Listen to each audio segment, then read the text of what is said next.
مسلمانوں کو غفلت سے باز آنا چاہیے اور حق تعالیٰ کی خوشنودی اور رضا جوئی کے لیے اعمال صالحہ میں خوب محنت کرنا چاہیے۔ عام طور پر یہ دیکھا جاتا ہے کہ جب یہ رمضان شریف سے فارغ ہو جاتے ہیں تو پھر عید کی رات ان کی اپنی ہوتی ہے، اس میں جہاں گئے اور جو کیا اور آیا اور نہیں آیا سب برابر ہے۔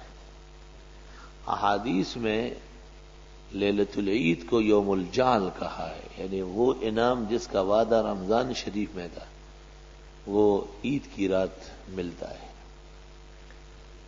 اس لیے کہا گیا ہے کہ وہ جو رمضان کی راتیں ہیں ان کا سودا ادھار تھا اور اس کی ادائیگی کا نقد وعدہ وہ لیلۃ العید کو ہے، چاند رات جسے کہتے ہیں۔ کتابوں میں تفصیل کے ساتھ اس کا ذکر ہے اور صالحین اور اللہ کے نیک بندوں کے بہترین اعمال و وظائف اس میں برقرار رہے۔ چنانچہ 3 جماعتیں ہیں سلف میں، ایک جماعت تو قیام کر لیتی تھی بدستور مسجد میں کہ بھئی یہ رات حاصل کرنی ہے اور اس کو ضائع نہیں کرنا ہے، فجر کی نماز با جماعت پڑھ کر پھر چلے جاتے تھے عید کی تیاری کے لیے، نماز عید کے لیے۔ دوسری جماعت یہ ہوتی تھی کہ وہ چلے تو جاتے تھے چاند رات کو لیلۃ العید کو، لیکن اپنے کام کاج کر کے پھر مسجد آ کے قیام کرتے تھے تاکہ پوری رات اس فضیلت اور شرف کے حصول میں گزر جائے۔ اور تیسری جماعت یہ تھی کہ وہ چلے جاتے تھے لیکن اپنے کام کاج سے فارغ ہو کے لیلۃ القدر کی طرح اپنے گھروں پر جاگتے اور عبادات اور طاعات اور دعا و استغفار میں مصروف ہوتے۔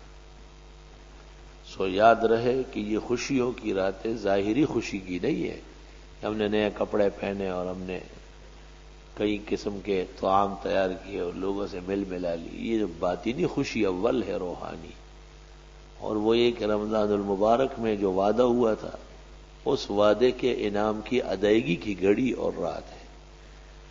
اس لیے اس کو خواب غفلت میں اور بازاروں کے ریلے پیلے میں اور نامناسب اقدامات میں ضائع کرنے کے بجائے عبادات کے ساتھ برسرکار لایا جائے۔ کہیں ایسا نہ ہو کہ اللہ تعالیٰ انعام و اکرام فرمائے اور یہ بندہ غیر حاضر اور غائب ہو چکا ہو۔ اس لیے چاند رات انتہائی قیمتی اور شرف کی ہے، ان گھڑیوں کا بھی احترام ضروری ہے۔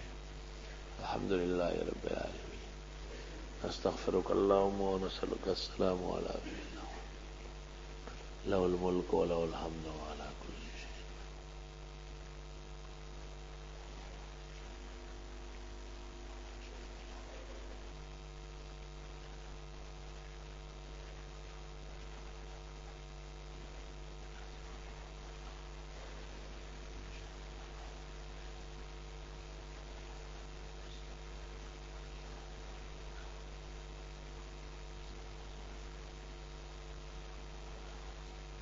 صلی اللہ تعالی علی خیر۔